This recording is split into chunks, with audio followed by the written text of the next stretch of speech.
so condescending to me. I've been gone a week, and look what's happened. Is it like this every time? I know, like, should we not should be we here? leave? We can just, it's fine. I live I'm here. sleeping. I haven't seen the sun in days. Yeah, the only time we let him out, like Smosh videos, like their Mortal Kombat and the Pokemon theme song, and that's what got me into editing. I know. Oh my God.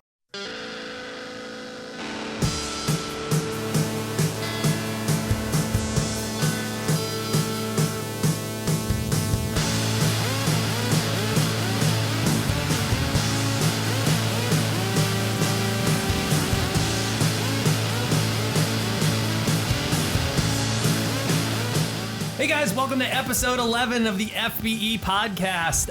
Excited as ever to be here. We got a real diehard show for the 5%. We have our editors here. Alyssa, say hello. Hi, I'm Well, Alyssa. I guess she said hello. that was Alyssa's voice. Hi, I'm Alyssa. And Luke, say hello. Hi, I'm not Alyssa. It's nice to meet you all. So the unique male voice you're hearing for the audio-only edition is Luke. These are both editors that have been with us for a while now, and so we're going to get us some questions that you guys have sent in for them, as well as questions you've sent in overall for the company. This is the podcast that is for what we have affectionately deemed as the 5%, which is the diehards of the diehards in terms of people that are willing to sit through an hour of us talking about production nonsense and behind the scenes and what it takes to run a company and try and create 70 videos a month at this John, company. you never introduced me. Oh no. Benny. I'm just saying I wasn't here last week and you've forgotten all about me. And you're also sitting right next to me. I have no I don't know who introduction, this person said is, nothing. John. The audio only version is like, is Benny not there? They won't even know. So subconsciously, I'm just that much more excited to talk to Alyssa and Luke. Oh, We've been geez. through John, 10 is this the aesthetic that we're now building on the show? We've been through 10 episodes together, Benny. I've known you for more than a decade. At this point, I just really want to ask questions to Luke and Alyssa. Okay, listen, because I missed last week, I'm going to mention the MACARENA now, and then probably again later. I'm just going to ignore it and move Did on. either of you work on the Adults React to the MACARENA episode? I don't think so. I I thought think you did the bonus for it or something? Okay, well, Yeah. I'll take it. Okay. What a shame that the editor for the MACARENA episode is not here. So what do we do on this podcast? Again, we ask questions that you guys have sent in on our various social platforms for our special guests. We answer questions you might have about the company overall. We tease stuff that has just released or that we're working on that nobody knows about. And then we talk about feedback that we've seen from the last kind of week of releases. And we try and answer as much stuff as you guys throw at us. So please use the hashtag FBE Podcast. If you have a question on Twitter or YouTube, that's kind of what and Instagram we post it too occasionally. That's the hashtag I'm searching for to see what you guys want to talk about and what want us to talk about. So can I jump into a few cool stuff that's happened in the last week? we can do company stuff off the top. Yeah, Why we're going not? to do company stuff off the top, and then I'm going to start grilling a little no. bit. No, when the fans are going to start grilling them, because Well- this is not the Benny Ask the Guest Questions podcast. It's not ask questions. It's, you know how this is. It's memories and conversation of our that's working true. relationship, you guys. So anyway, sure. sure. Jeez, so condescending to me. I've been gone a week, and look what's happened. Is it like this every I time? know, like, or- should we not should be we here? leave? We can just, it's fine. You guys should really start listening to the podcast.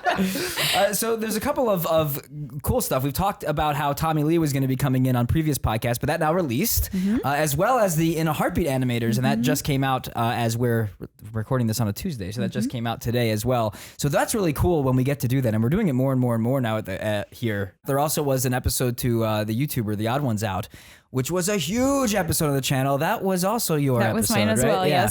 yes. And that drove over like 80,000 subscribers to him, which is freaking awesome. Yeah. So if you're one of those people that discovered James through that episode, thank you for going and supporting him, because that's very, very cool. Especially an animation channel. That was just great, huge numbers for him. So Yeah. So that's I feel great. like it's so cool, like on YouTube, where there's a lot of, it's really hard if you're the kind of channel that like is scripted or animation where you have to put like so much love and dedication and time into stuff, and you can't like crank out 70 videos a month. It's so much harder for you to like stay above water. So yeah, go help those people out. Yeah, absolutely. Folks. Well, it's like we've talked about, and it's a reality that we all kind of deal with here, where there used to be a lot more scripted content that we would make, and we're in the spot as we've grown of like, well, we can't do that anymore, and it's so we encounter the same types of problems that they encounter, except that's some people's entire channel, and that's what they do, and that's where it gets scary. So I'm going to jump right into questions that have been sent in from Snap and Instagram and Twitter for Alyssa and Luke. Benny, feel free to riff on some of these to share some of those memories. I will find a way to organically do this. I am ready. We're in this together, Luke. Well, I like how, and it's funny because I think I always forget to like contextualize this side of it, but like, this is not a gotcha interview where like you guys have anything to worry about whatsoever. Like if you can't answer these questions, I'd be like really curious. Start with, because there'll be, I think it's on there. Start with like, build a narrative here, John, with like, so we can get to know like their history of the company through a question. Here we go. There you go. That's why I picked these. So perfect. Oh, fun. So Lane Hockey 29 over on Snapchat sent in, how long have you guys been working at FBE? I've been working for about 3 years now. I interned for like a year though, so if you tag that on, it's about 4 years. So yeah. Alyssa goes back offices. Yes, I was actually an intern first, and then the first assistant editor, and now an editor. So long history with the company. Do you remember like the first thing you ever like interned or like worked on? Yes, it was. Oh, what's it called? Elders React to. It was the Imaginary Friends. What is it called? Where they Happy like Tree Friends? Happy Tree Friends, yes. Oh, Yeah, that was they're the first imaginary. one. They're very real. Yeah, they're very real. violent. Yeah. Very real. Very realistic results. But that was back at the times where the interns didn't even sometimes work out of the office. No, I worked You'd pick from up a home. hard drive and then you'd take it home and then you would drive in, and that's where I first met you, was you handing off a hard drive to Rafi and like talking about what assembly should look like from Rafi and all that process. And that's where we met, where you were handing off a hard drive. Yeah, and then Rafi's like, oh, she actually works at Disney, I Vinny. know. and then I didn't leave for like an hour because we were talking about that was the Disney. long conversation that Alyssa was a Disneyland cast member prior to working She was here. working canoes or something. I was working canoes. Canoes yes. among many And other then things. we were able to hire her away from the canoes and It's be a true. full-time... It was a moment for me, having left the company and being like, oh, I got out, and I know how difficult that can be. It's very cult-like over there. But then I was like, oh, I got a Disney cast member to leave Disney to come work for me. It was a good moment. It's a good moment. And we wasted way too much time sitting in edit bays together talking about Disney theme parks. But it's good times too. Luke. Less than Alyssa. I am on the cusp of 2 years, I think. Man, time flies so fast. I know it feels like I started like 3 months ago. I didn't go through the whole intern rung or anything. I've had the same position here since I started. I came from SourceFed and came over here as a free agent.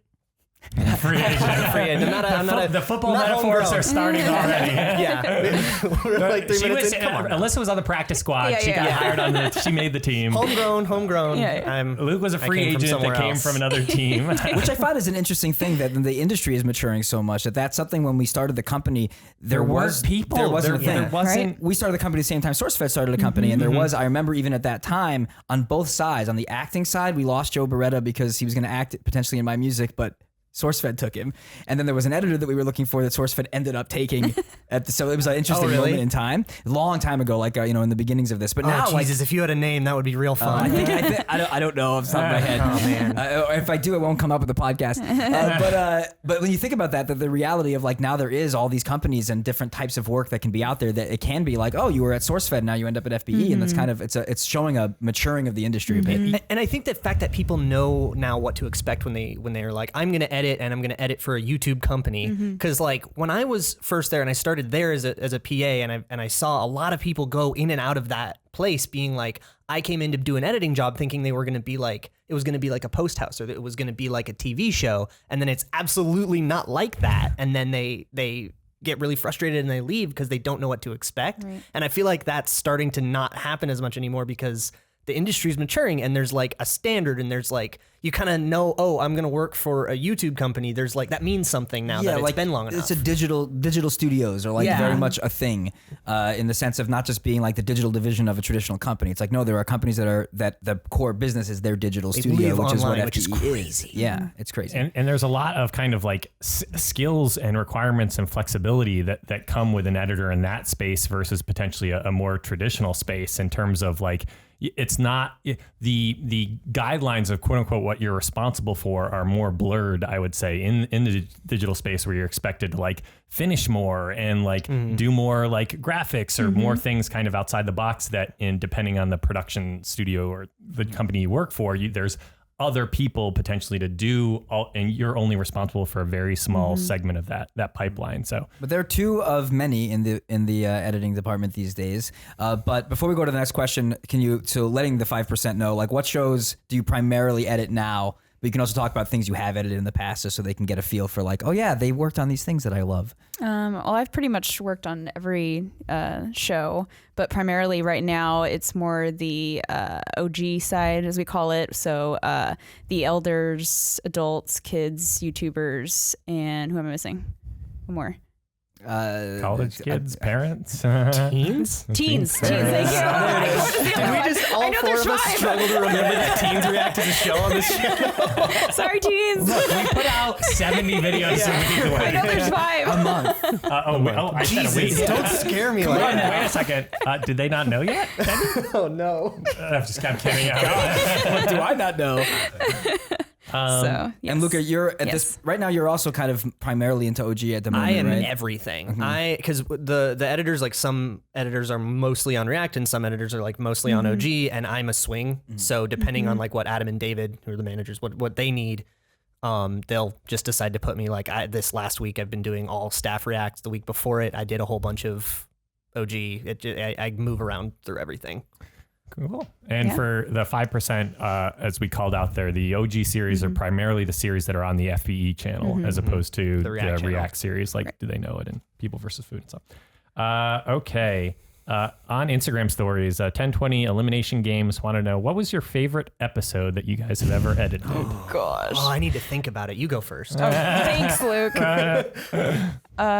Well, mostly just because I'm a huge fan, but we did Elders React to Hamilton, which I love, and I helped pitch that, and so I was very more involved than just the editing. I helped with the facts and all the information, and we even did a little Peggy joke. Peggy. I was just gonna say that we have an elder named Peggy, and I thought it'd be funny to have her name tag come up and say "and Peggy" and make her the last, because that is a joke inside Hamilton, and so I was very proud of that episode. So that's awesome. Yeah, it was really fun.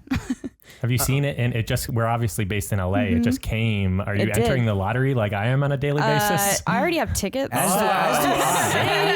do I. And I've already seen it in New York, so Nice. Oh, that's fantastic. super fan. Anyway. Sample School. Got to be Sample School. Sample School was it was really Alex's like brainchild because he was the producer on it, but I ended up getting really emotionally attached to it because like I took over maybe halfway through the pilot episode and then realized that like I can like really make this my own, and I really got creatively into that, and cool. I loved making that show, and it was really always very interesting, and it was always a very nice thing to like talk about and kind of learn it. Like I would learn about it as I would listen to Alex talk and like sound mix him. I'd be like, oh, I didn't know that about Eminem. If anyone is unfamiliar, look it up. There was a handful of episodes we did early. I guess it was last year at this point, wasn't it? End of last year. I have no idea. I think so. But Sample School was learning all about how a song that you know has a sample in it and what's the history of that sample. Really fun show that you never know. These things have a way of maybe they can come back, maybe not. But this falls into the things we were just talking about before of like, when you do something new, and if you listen to the Algorithm Hour episode of the podcast, how difficult that can be, because a lot of you might be listening to this podcast every week and never even knew that Sample School ever uploaded to the channel because of the way that YouTube works. It never recommended it because it was a new thing that never picked up enough steam to get recommended to enough of you, and it just kind of didn't fizzle out. It did okay, but the resources, again, becomes these problems of resources of these more complex shows. But Sample School could live on, and something that I hope that we can try to find someone else that wants to do one day would be really fun too, because it was a great show. Well done, Luke. You turned that into a system. And I remember that whole process too, where it felt like this is a mountain of graphics and how are we going to do this? And then you kind of got your hands in it and be like, no, there's a way to templatize this to make it work inside of our system. Yeah, there were a lot of things that like the first time we had to design, and they had all these different layers and all of like a whole lot. Like if you saw the timeline, it was absolutely insane.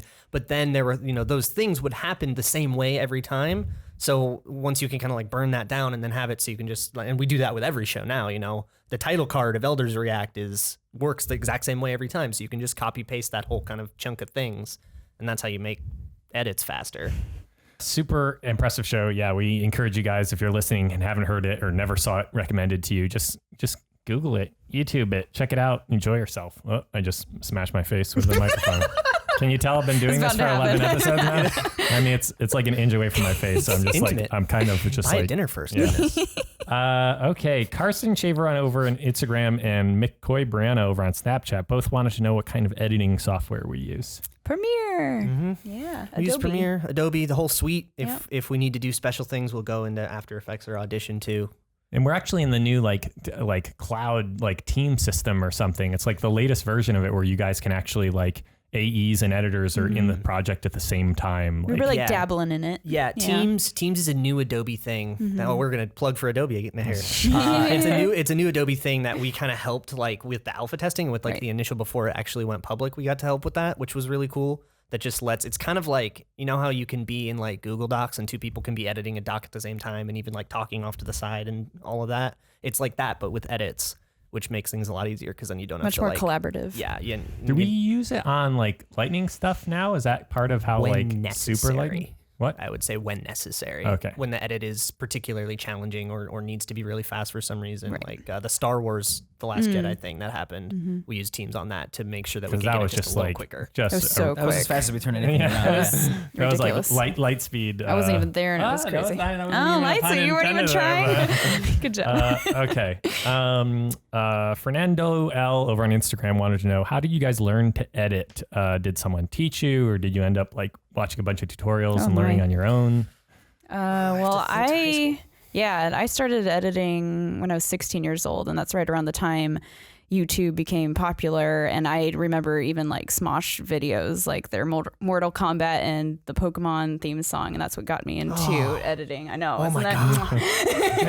It's like this is like fine wine, like original YouTube. So I just taught myself, and at the time, So which program did you start on? Final Cut Pro. Yeah. It was a lot of fun, but I mostly taught myself, and now I'm here today. I think I started on a program called Pinnacle, and I don't know if they're still Pinnacle? making. I remember I didn't edit on that, but I never remember heard that. Pinnacle being a thing that people were using at one Just point. one of them. It wasn't as prestigious as like Final Cut or Avid was or anything, but it was just like one of the ones you could buy. But for both of you, it was self-taught. Like you wouldn't say that you like got any schooling on it. Or for me, A little bit. I had in high school. I had like they called it a broadcast media class, and they taught us how to use Final Cut Express, the like light kind of cheaper version of Final Cut, and they taught us how to punch in a time code and then make a cut and put the cut onto the timeline and how to export a video and stuff like that. Showing my age. Oh, I wanted to show my age here too. Are you doing like non-linear? Well, kind no. of. Like I took a TV production class in college where there was no such thing as computer editing. Yeah. Oh my gosh. So, It's all film. NLE did not exist when I was in college. Wow. So like we had like tape to tape, like Wow. start and stop. Like, oh man, like that was, you talk about Pokemon, like tape to tape where you're trying to insert black and try and just take audio no. and do VO. Oh, that got Well, then I didn't want to have to book out time to use you have to like book it out to use it to even edit. So I figured out how to rig a system up in my room to put like it was 3 VCRs that I ended up putting together. Oh my gosh. As well as also like connecting to my computer to like do title cards that I would like. It wasn't HDMI, but whatever it was at the time that brought it out into there, and then I would have so many different versions of it. Like, okay, I hope it's gonna work. And like, here's what we need to do. It's a new. I'm pitching a new version of Staff React, where we have it's like the kids react to old technology. Oh God! But we give tape to tape editors to the editors, and we're like, with this? How do you edit a title card? And they like try and hit the buttons. I've thought a lot about this, about a show in the format of like Top Chef or Project Runway, but with like filmmaking. That'd be so great. And could you imagine like a filmmaking challenge but you can only use like old school analog technology, and like the one young guy that they cast that was like too young to do it would be like a total mess. I joked around about the idea of the Apple II that we got for the kids react to old computers that's still in the office, of making everybody, whatever their job is, they have a day where they can only use the Apple II to do their work. And the thing is, they wouldn't be able to do it. I don't think I could put an MP4 on that. Yeah. We would like force them to do written memos or something instead of email, and they have to print on the Apple. Like, what am I supposed to do with this? Like, well, they have to take notes so crazy. in meetings. Okay, good stuff. Zaria Ramirez over on Instagram wanted to know, and you could maybe pick a certain series for this, but they're wondering how long it takes to edit each video. So maybe I want to piggyback on that because I think that it's interesting having both of you that understand what we call the lightning system. So there's something, it's not new anymore. It's been around for a almost while. a year. But part of what we ended up adapting to in the heels of all the algorithm changes was realizing we had to get things out a lot faster. If you're a longtime viewer, you would know that like if something hit, probably a week later is when we would maybe hit it at the fastest. Is maybe a week later. Well, now it's like 2 days, or sometimes or 2 days to 4 days, depending. So we changed our entire system, and there's a big thanks not just obviously to the both of you, but the entire department for kind of fully having to change the way we did almost everything and work late nights and all this flexibility. So huge thanks, you guys, for the work on this lightning stuff that you and the whole team does. But can you walk people through like how does this work now when it comes to all right, we filmed something, we filmed OG. Walk us through the process of time. Oh my goodness. Okay, so I come in. I actually work a Sunday through Thursday week, which we have to film on Sundays a lot because kids and teens can really only come on Sundays, so that forces that into it. The company is open 6 days a week, Sunday through Friday, but different teams work different shifts to work a normal week. Yes, so I'm one of them that works Sunday through Thursday. So they actually shoot the footage, and I don't come until 1 p.m. on Sundays, just so that they can shoot all of the kids or the teens, the reactors. Yes. So then by the time I come in, that footage is done and I can start editing it. And by 10 o'clock that night, I will have the first cut of that episode. And so it usually takes me about 8 hours or so, depending on the episode how much footage there is. In that process? And do the AEs have a normal day where because they have to finish the assembly before you can start editing? Right. So there's usually an AE that comes in the same time as I do. Assistant editor. Yes. Sorry, so much lingo. So they come in the same day that I come in. So the assistant editor and the editor actually started the same. I love this podcast. Please, so I can please. learn about other departments. So I'm like, no, forget. I'm gonna ask my own questions. Then. So we have one AE that comes in at 9 or whatever to get that footage. So they'll assemble it. So by the time I come in at 1, there'll be like half of the reactors done and assembled for me to start pulling selects and building the edit off of. And then there'll be another AE just to be with me to finish off the rest of the editors or the rest of the reactors. All right, so we've talked about that first kind of 8 hour process of the first cut. So Luke, take it over. So now that's happened. What happens after you send out that cut? I was hoping you would, because she does it. She does this every week, which is amazing to me. Thank you. And unbelievably impressive. I do it every once in a while when somebody who usually takes the shift is like on vacation or whatever, and I'm like absolutely exhausted by the end of it. I have no idea how you do it. He's just crying under his desk. No, yeah. So after after the first edit is done, which is usually all of the like story we say story, but it's unscripted, but like the concepts and who is saying what and in what order, all of that has been decided. And then it goes out to Benny and the associate producers who give notes. More and more guys, it won't be me. It's happening. Yeah. in whatever capacity you choose. Right. And then they'll give notes that morning, and then we'll come in at 12 o'clock the next day so that we can have a little bit, since we were at work late, we can have a little time to sleep in. Come in at 12 o'clock, and it gives the AP time to give notes, and then they'll sit down with us for as long as that takes. To go through all the notes. To go through all the notes and go through all, cut this person, or we didn't like this select, or swap these two people, whatever. Did anybody say this? And then we'll have our first actual cut. Yeah, and then that's picture lock. That's picture lock, which is, if you're not a filmmaking person, picture lock means you have decided what clips are in what order and when they cut and when the next thing starts and all of that. The exact timing of the episode. The exact timing of the episode. Hopefully nothing's going to change unless Benny has extra notes. And then comes the interesting part about, and I don't think it's completely unique to FBE, but I think it's an incredible skill that all of you guys have, where in most circumstances, that's the end of what you would do as the editor on a project. It would be sent to other specialists to actually make the finishing touches and all the technical aspects. But you're all one person bands here. You do every aspect, and it's pretty impressive. So what is the fine cut process? Yeah. Sound, color, resize, which we don't have to do too much of because it's all the cameras are locked off and everything is pretty, standardized. And graphics. Graphics, if like there's facts. The fact graphics, and if it's something like guess the ending, there's a ton of graphics. Which we do have a talented graphics team too that's absolutely. building a lot of these Like, images. Talk about this from an editing perspective, but obviously through We the just whole have to lay process. it in. Like, graphics We don't have to build it, but we they're lay it making in. graphics. The assistant editors are making the facts, and there's all these things. But from an editing perspective, so that's it. There, it gets shot. It goes into post. It is then rough cut, basically. A sit down with a producer, fully finishing all the color and sound and graphics and elements, and then it's up the next day by 2 o'clock. 2 So we're o'clock on talking Tuesday. about 2 days 2 days is like 2 8-hour shifts. Right. Yeah. And it's And done, change which if is there's- ridiculous Yeah. when you really think about it. And a huge reason why we're continuing to have some success online in the midst of everything that's constantly changing. We have ways of like touching on topicality more and actually being more relevant and participate in these conversations in a larger way. That's really awesome. And so, we are very thankful. And I think also all the shows across FBE, but particularly OG and a bit of lyric breakdown, I would say, on the React channel, are some of the most misleading shows when you watch them. They seem like the simplest of things when you watch the finished product. When you watch it, you're like, oh. Or a gaming episode. Like the list goes on. Actually, it's a lot of the content that we Yeah. make. Can we shout out Mark real quick and Rachel? Hey, Mark and Rachel. Yeah, because what we do, like, there's a certain level of challenge to like, finding the right things and making sure that we Building have a the story right. that is an OG story is that narrative Right. of all these different people having the same types of thoughts and how do you group it together and all that. Gaming is a whole different Yeah, ball game, yeah, it's especially crazy. for a game. I remember this happened right before I started, but I heard all the stories about it.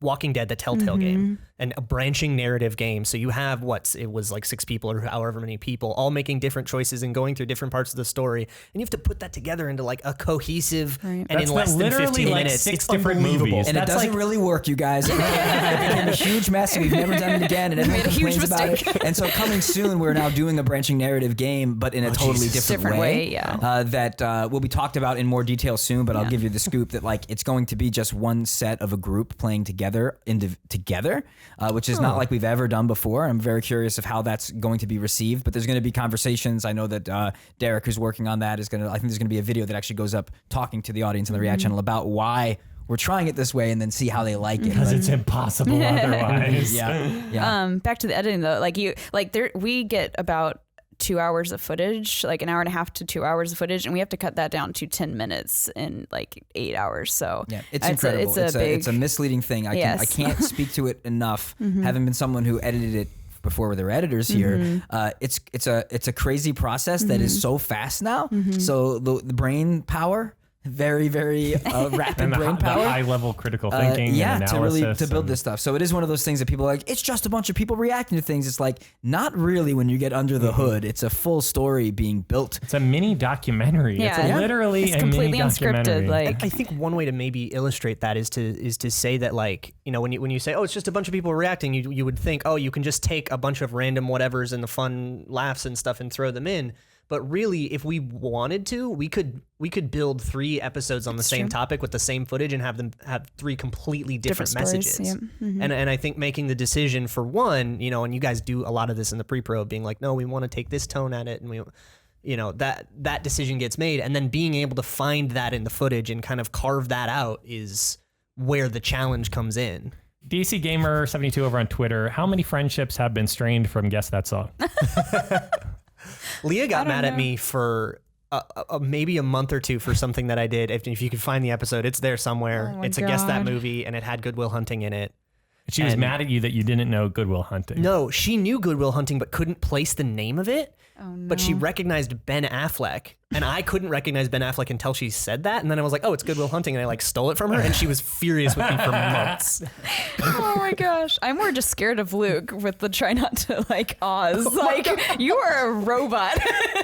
People have Like, not I fear actually, for it's a my good life point. sometimes. I remember coming to talk to you even about that, because that's one of the best things in a staff react is just watching Luke in the try not to awe. Because I think that in the way that was it Derek or Zach? I don't remember who it was that was telling you, like, you're not explaining how you can't express any joy. Right. Like there was like I some forget who it was, language in there, and then your response was, "Well, that's my favorite thing in life is to express Experiencing no joy is one of my least favorite things. Yeah. And there's another one coming out with me in it that I remember peek behind the curtain when the AEs assemble something. They'll send out an email with like notes and stuff, and they have in for something like that, they have like a little chart with everybody's name and then what video they've gone out on or whatever. And in that video, there's just X's everywhere, and everybody got out on like 5 or 6 of the 7. And then you see Myro, and it's just like a chasm. It's just like a line in the middle of it. It's just nothing. It's like, oh, cool, I'm a sociopath. That's fine. So Alyssa talked about some of this when she was doing original, in YouTube. But Sarah Wise 15 over on Twitter wanted to know, what are some of your favorite content creators outside of what we work on here? Oh, dang. So many over the years. Who are you? I mean, what are you maybe currently like super into? Or think. I mean, I love Sugar Pine 7 stuff. I'm starting to get into. Who else? Casey Neistat, of course. I didn't know about David Dobrik or really Liza until I edited Teens React to David Dobrik, and now I watch it all the time. Yeah, there's a complete bingeability with the Dobrik vlogs that I've not experienced on YouTube maybe ever. And part of it is because they're not as long. So there's that feeling of, another one. Oh, I have time for another one. They're 420 exactly, actually. Yeah. 420 exactly. Talk about editing too. That, like, you can't look away the way he edits is so perfect because he edits things. I mean, he has like joke cuts that are just like pristine, and the way he edits things fast and together and stuff. Like, there's a reason that he's been able to grow so fast. Absolutely. And I don't think editing is out of that equation. And I think that's another thing too of people looking at something like that. We talked about, you look at some of the reaction content and think, oh, that's easy and there's so much going on. I think there's an element there too, and you're seeing a lot of that, of like thinking, oh, it's just this rapid fire vlog, and not seeing there's genius behind what's going on over there that is kind of morphed into a new genre in a lot of ways.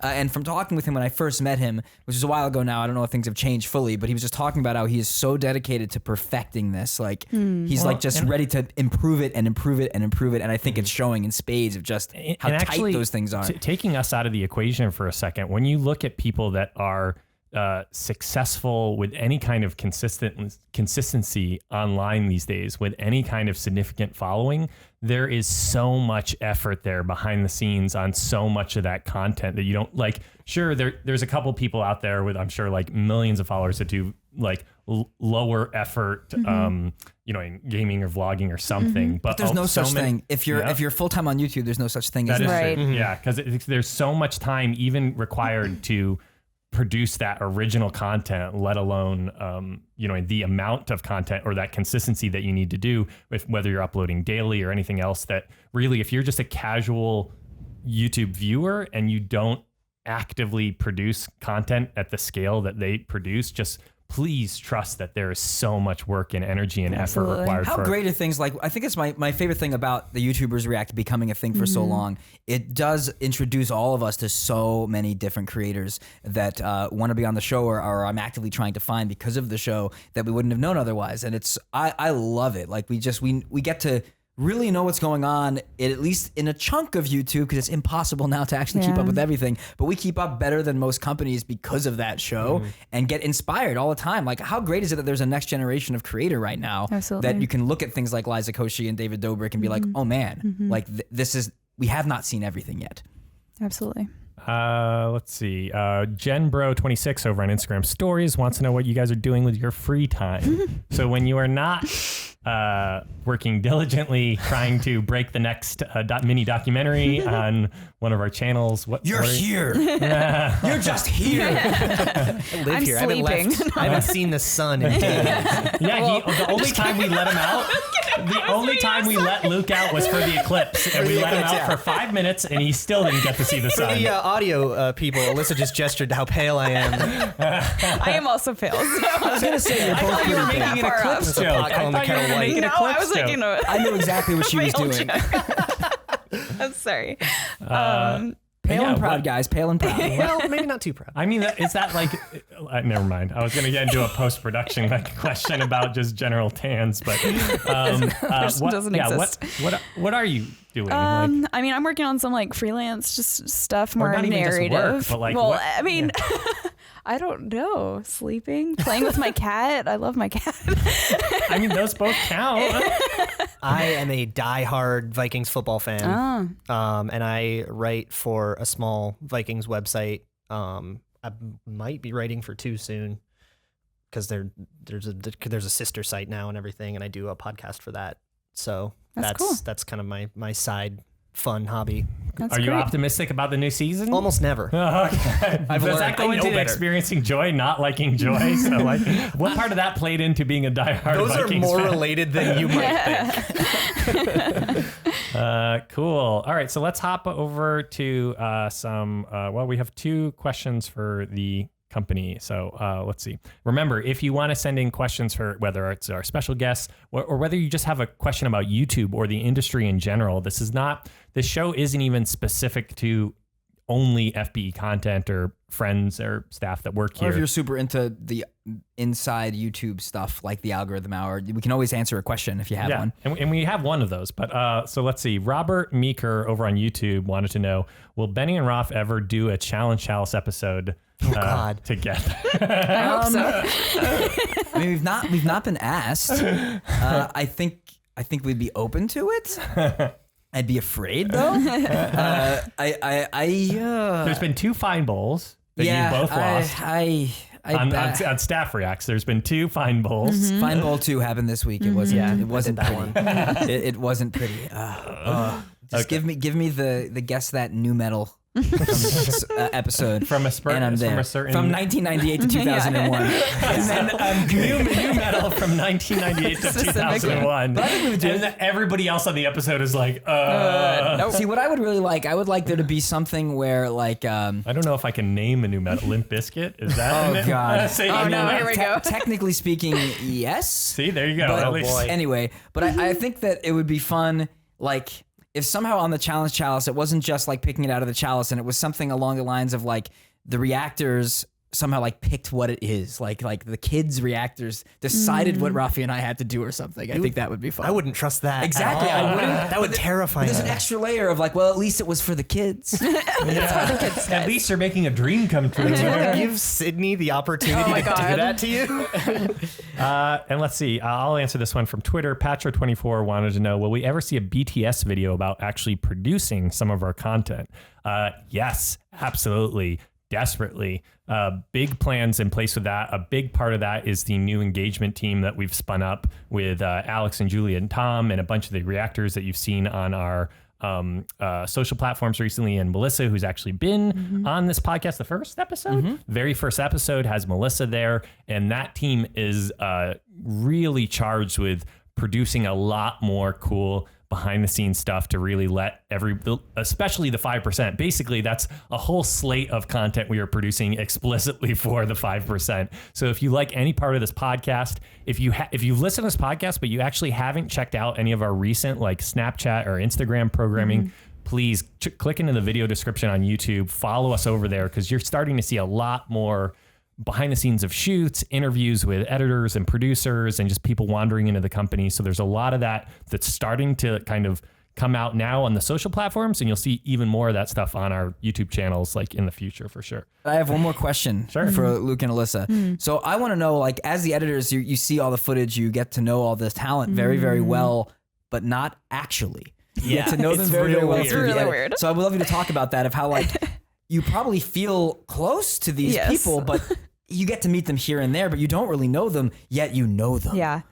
No, I would say like going into the elevator, walking into work, and they're leaving, and I'm like, oh wait, you don't know me. Yeah, you want to say hi because you recognize it's like, oh, I've been staring at you for the last 4 hours. and like Hi, listening how's to it you. going? Exactly. That's And not then- what you opened with, Luke? Yeah. Like, oh, hey, I've been staring at you for 4 hours. I actually saw Marley, one of our teen reactors at Disneyland, and I was like, I literally wasn't even thinking, and I almost went up to her. I'm like, oh wait, she does not know who I am at all. Stranger danger. She would, if I said I'm from FBE, she would have known. But I remember it's still funny. at not this last one that we just had, but the last year's summer party, the React party, where the staff and the reactors all went and had like a picnic, and it was nice. And I was talking to a bunch of the teens, and I think it was Ray was like, okay, you know, so what's my name? And I was like, you're Ray. And she was like super taken aback because she'd never seen me before. And I was like, That's yeah, so and I know funny. this about you, and I know that and I know that you like this YouTuber a lot because I edited you in the episode of that YouTuber. Like, Yeah, that's really funny. Actually, when we started going on Staff Reacts, I was so used to like just passing reactors down the hallway and them not noticing me. But now that we've been on staff reacts, they've been watching and they're like, "Oh, hi, Alyssa." And I'm like, like a double take, like, wait, you know me? All the elders watch it and it's great. Yeah, I think really it's fun because when we started doing like Guess That Song with reactors, the excitement from them of like showing how much they do watch the content. Like, oh no, I've seen this on staff react. I've been wanting to do this. It looks so. I get so angry. I think Brooklyn talked about how like I get so angry when they don't know the song, and then she's in the moment where she doesn't know the song. Yeah, good times. That's such an interesting dynamic. Has anyone ever been silly with you of being like trying to butter you up for more screen time or anything like that? Oh, absolutely. Yeah. People, I think one of the elders, I don't remember who it was saying something about how like she said something that she didn't want. She's like, "Oh, you can cut that out, right, editors?" Thank you for your work. Oh, in the episode while she was on Like, while set? she was shooting, she like looked right into the camera and was like, "Could you please?" Is that when you're gonna do one of like your curb your enthusiasm, like Seinfeld moments where you like zoom in? I've had a lot of Arrested Development jokes. Yeah. Oh, yeah. I think anytime you see it, there may have been one or two, but a lot of Arrested Development jokes have come from my desk lately because that's just the mood I've been. I a great really mood to like. be I in. keep hearing, and I know about all of the different things that the whole post team has, like the collections of The collection of clippers and no, funny that, things. yeah. And I know that there's got to be some of it that I think makes sense for content. Like, who was it? Was it one of the assistant editors? Was it Karen or was it Kelsey? Maybe it was Kelsey that was collecting. On all shows, someone saying a phrase, and it wasn't an innocent phrase, but everyone says it was. I think that's Kelsey. Was it like, or what was the thing? No, that what everyone was said? it? Oh my goodness, Dang what it. was it? I think it might have been Dang It. It was dang it. It was dang might have it. been There's a Dang whole It. compilation that so many people have Everyone said says, dang "Dang it. it." And I think like there's something hilarious about Yeah. that. I don't know. We should talk more about how That do we is figure out what gets a great brought out. episode to potentially figure Yeah. out how to work in with engagement show or something. Yeah, to like toss there through a is- clip. I know Chris has been like collecting like mouth clicks Oh, or yeah, noises, mouth especially sounds. from That is compiling mouth especially sounds. from the food, the people versus food. So this is that's some- a horrible this is folder some- to go through. There's gold in there. I know there's things that are probably like, well, we can't show that, but there's This gonna is be like other things that are like. Contextualize this because this is a thing just for us that most editors and assistant editors in the company, we all have folders for our own names. Like we call it like our own like little user folders. And a lot of it is for like projects that are like little side projects or stuff that we're doing that there's no real place for it, but it's like, oh, I'm helping out with a colored template and I don't really have a place to put that. I'll just put it in my user folder. But for all of us, we have folders of clips for like fun, jovial, random stuff. So if somebody says something hilarious that can't go in the episode for whatever reason because it's off topic or whatever, we'll put it in there. Yeah. And a lot of really funny moments and really funny like inside jokes have come from the user folders. It's a good, nice break, 10-minute break. Whenever somebody sends a path to the user folder to be like, oh, in Alyssa's folder, Little it's laugh. titled this, and now we're on I'm just the putting this out there for you guys or any post like listening to this podcast. I'm super fascinated by all that stuff, especially any like montage stuff. And we've got big plans for in programming coming out that there's got to be ways of like tossing or just releasing some of this random content. Yeah, it's great. Because it's super funny. But yeah, so we like to also talk about what we've seen in terms of a conversation that's happened from videos we have released recently. And I don't know if there's any Yeah, I got a specific couple episodes things. you want to call out. I mean, one obviously that comes up is the whole episode that was the college kids talking about racism in Charlottesville and all of that. That definitely was one of those episodes, right? That I'm always very proud that the company will do. And I think for the most part, the response was not bad. Like there's always that reality that in a way is a beauty to, I think, our audience that obviously like if we're talking about being in a Los Angeles company with Los Angeles people, there's a lot of liberal leaning tendencies at FBE, but that really is not what we set out to do inside of the content. It really is to try to represent whatever reaction we happen to have. But our audience is very, very diverse, and it isn't all on one side or all on the other side. And so whenever we touch any of these types of topics, you can't predict it fully because we definitely anger the right or anger the left, depending on what it is that we're doing, which I think in a way is awesome, except I wish that people weren't so angry because I think also our content stands for discussion and conversation. That really is the whole even point of even covering it was like we need to have a dialogue. And even me personally, when that was all going down, that's where my mind so instantly goes. Part of probably because we've been doing these types of shows for so long, but it always goes to, man, I wish I could have a conversation with these people to just humanize things, talk to people. And our show kind of is that. So we kind of jumped right in. It happened. We filmed it. And it was interesting to read the comments. I think there's a lot of constructive stuff in the comments. Well, also a lot of the stuff that you also are like, we're just so divided, and it does shine a light on that in a lot of ways. But it is it's an interesting episode to really look at in terms of getting a perspective from younger people. Cause I think it is very interesting of seeing like they're in their 20s, but like they really are, like they're the early 20s. This is like the future majority of people, and where are they and what are they thinking about? And also how personal it gets in that. It's always a rough episodes to watch when you know these people personally, when you watch some of those things of like what they've personally been through. But I know by them being so open about that, there's how many people watching that see themselves in that. And I think it's a testament to the reactors. All of us work on this stuff, but they're on camera. They're the ones talking to millions of people about very, very heavy stuff. On your perspective, when you've had to work on those types of episodes, like how do you approach that? Oh goodness. There's certainly a gravity to it because, you know, I often think about it in terms of like we have a megaphone. There's a lot of people standing in a crowd, but here at FBE, because a lot of people watch this content and a lot of young, like impressionable, shapeable minds watch this content, we have a megaphone. And I think there's a certain responsibility when you have the megaphone to shout something responsible.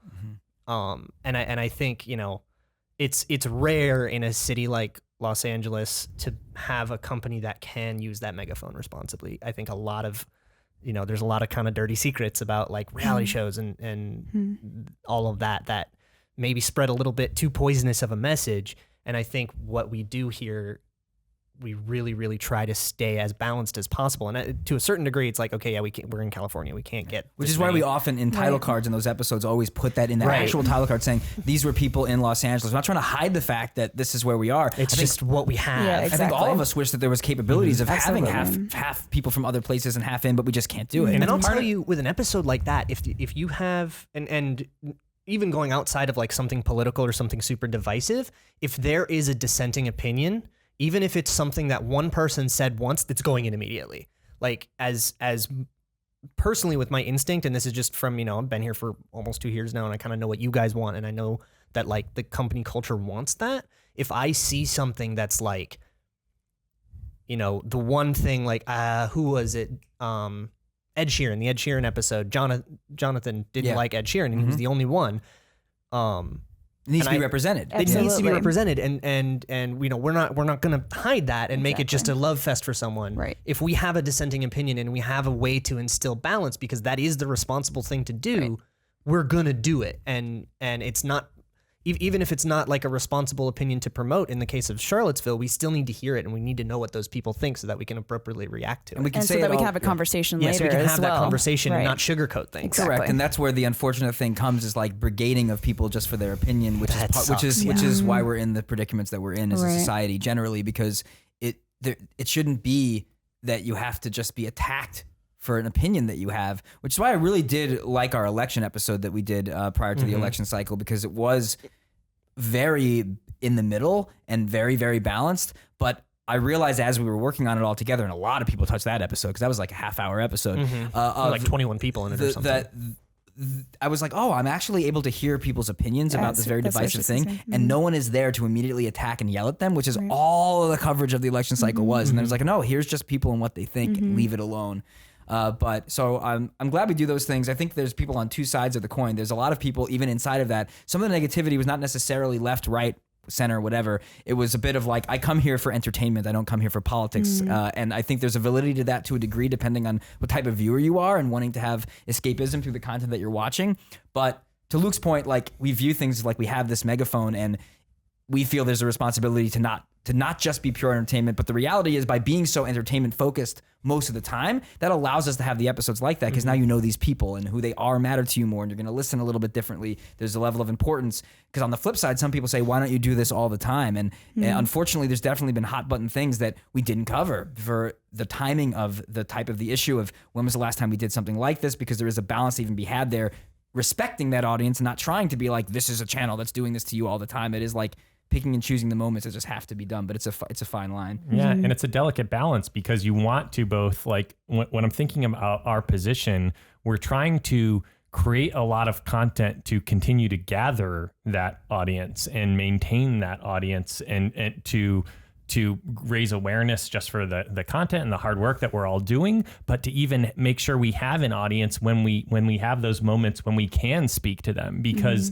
if you're just kind of like on a soapbox and just going in on that, you're going to have a very different audience or potentially a much smaller audience over time, depending on what the topic is or how you talk about it. So the fact that we cover as wide or as many topics as we do, and we touch things that are very silly and superficial and much more pop culture related, there's a reason why we're doing that kind of stuff too, because we're trying to both grow and maintain an audience while respectfully taking advantage of our position to try and talk to them when the timing is right for those more serious things. And so it's a very delicate equation of picking the right creative and trying to develop the programming on a week-to-week basis. And on that note, in terms of even the more fluff episodes, there's a lot more. We always try to find some angle to have some actual conversation about the world through what we're doing. But that stands out. Also, on a totally different note, part of the whole Major League Baseball campaign that we were doing here with the multiple videos that culminated with that live stream was this baseball blooper laugh challenge. And what's fascinating about these things is how we're just making content, and the idea that we're global is something that I think I'm very aware of it, but we kind of take it for granted as if it's the usual. Like, it's like not on the podcast, Benny. We have a whole country shout out. But the idea, like, we're so used to being global and being like, all right, everybody watches it all around the world, and how unique that really is, that when you cover something like baseball, that's still a very American thing. And that's half of the audience that potentially. And so there was a lot of comments there that were being like, I don't get this because they don't know what baseball is. I saw some fun comments that were saying what type of, like, I think they were like insulting it as being like, what kind of like lame version of cricket is this? So that was very interesting. This is like drug cricket. This is drug cricket. Not being a sports fan, I don't really get it either. So and then you have that too. If you're not a sports fan, there's that side. Then it's like, I don't even know what this sport is, right. Which is so fascinating and incredible. I love that stuff, that we are that diverse, that you do something like baseball, that when you're American, you're like, it's baseball. But like, oh no, right. It's just baseball. So we got to get to shout outs. While I'm passing out, these are people that left the hashtag hot peppers last week. Hot peppers. For our secret hashtag shout out of the week. What do we think about a hashtag for this episode? Is there some type of phrase in post that is used often that can hashtag fix it in post? No, fix it in post. That's great. That is an industry-wide inside joke. If you are not part of the film industry and you don't know what that means, essentially when you're shooting something, crap goes wrong all the time. Just stuff always goes wrong. And if you're really irresponsible and you're the kind of person that we hate, you will say, oh, it'll be fine. We'll just fix it in post. We'll fix it later. Oh, the light's different. Well, we'll just make it brighter in post. It never works. Nope. It's not a good idea. And if you're thinking about getting into film, get that out of your vernacular now, or your editor's going to be mad at you. Forever. Will the editor ever tell you, though? Is it like, okay, yes, I will fix it?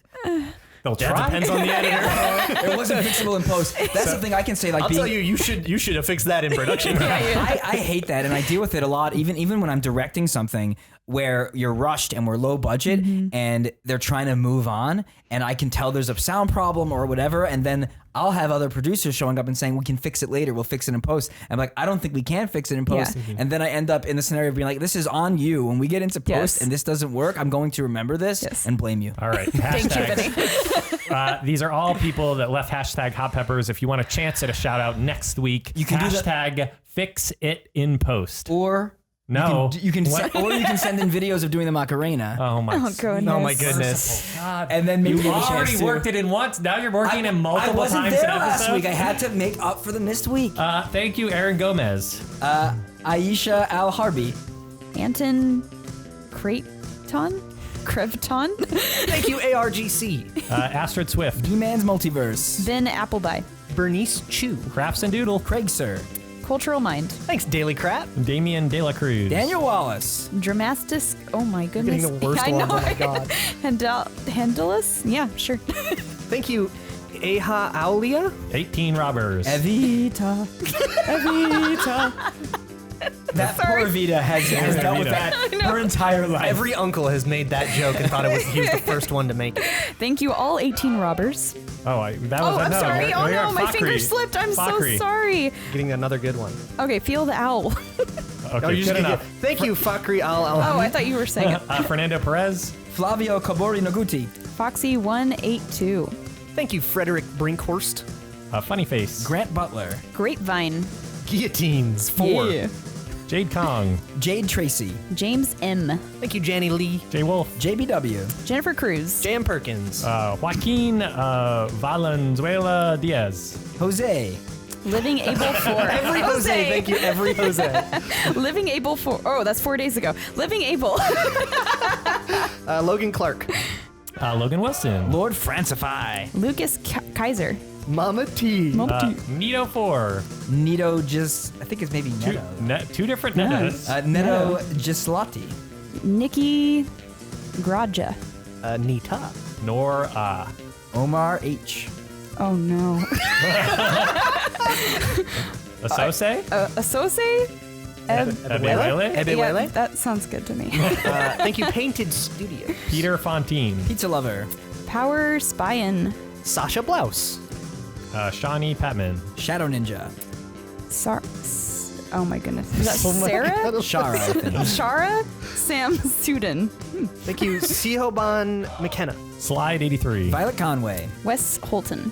Ex Luca. Yehuda Potash. That's it. And on Twitter, Gretzky, Nikus Artist Girl, Kate in Canada, Zandy Lander, Steve Fisher, Library Dictator, El Fernan, and Fernando L. This is our countries section, so we're going to run through the same way. There's at least one person listening in each of these countries. Oh, cool. Some of them may have a few people, but Belgium, Brazil, Canada. Colombia. Egypt, Germany, Greece. Iceland. India, Jordan, Kuwait. Mauritius, which I had to Whoa. look up, is an Indian Ocean island nation known for its beaches, lagoons, and reefs. That is amazing. Welcome that person. Mauritius. Hopefully, let's get 2 people listening from Welcome that island those nation. people. And the Netherlands. New Jersey. Go to the New Zealand, Nigeria. Norway. Peru. Philippines, Puerto Rico. Sorry. Go with Saudi Arabia. Singapore. Sweden, USA. And Vietnam. Special shout outs to New York, Illinois, Connecticut, California, and Massachusetts. If you're listening from any of those places, leave us a comment saying, I'm listening from.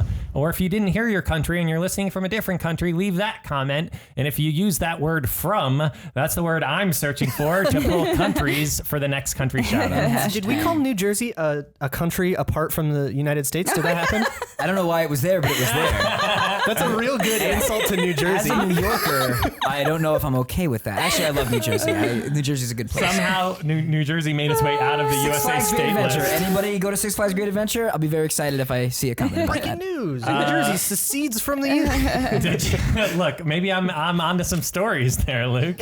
You're gonna get a CNN news alert after this podcast.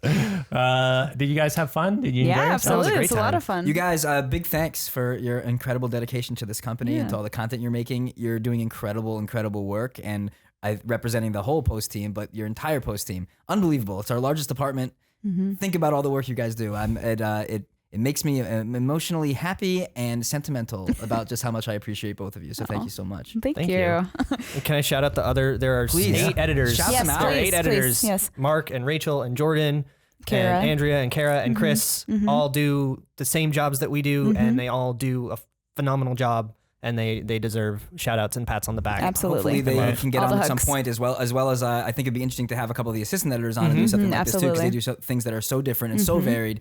And there's all of them too. Like us, Kelsey, Karen, Lizzie, Nicole, Austin, Peter. Yes. Peter, yeah. Oh man, Peter. Talk about knowing the cast. Oh my God. Hopefully this podcast gave you a little bit better insight into post-production that happens here at FBE. Obviously a hugely talented team that Luke and Alyssa are big parts of.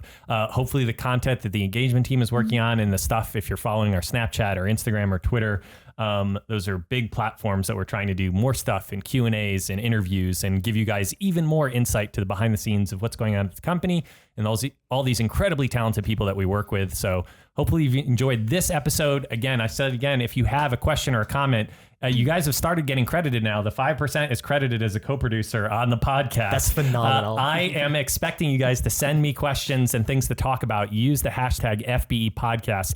Not a lot actually came from YouTube this past time, but we did get a lot of questions from Snapchat and Instagram and Twitter. So anytime where you see a story pop on or you see that post happen, jump in on there or leave a comment underneath this podcast on YouTube. Let us know what you want us to talk about, because this show is here for you. And we're so incredibly thankful and humble and just blown away that there's even 10 people kind of watching and sitting through this in crazy long production BTS producer kind of podcast. And so I'm blown away and so thankful for the 5% every week. Hopefully you guys continue to enjoy these, and hopefully you come back next week for yet another crazy brand new FBE podcast. So thanks so much, everybody.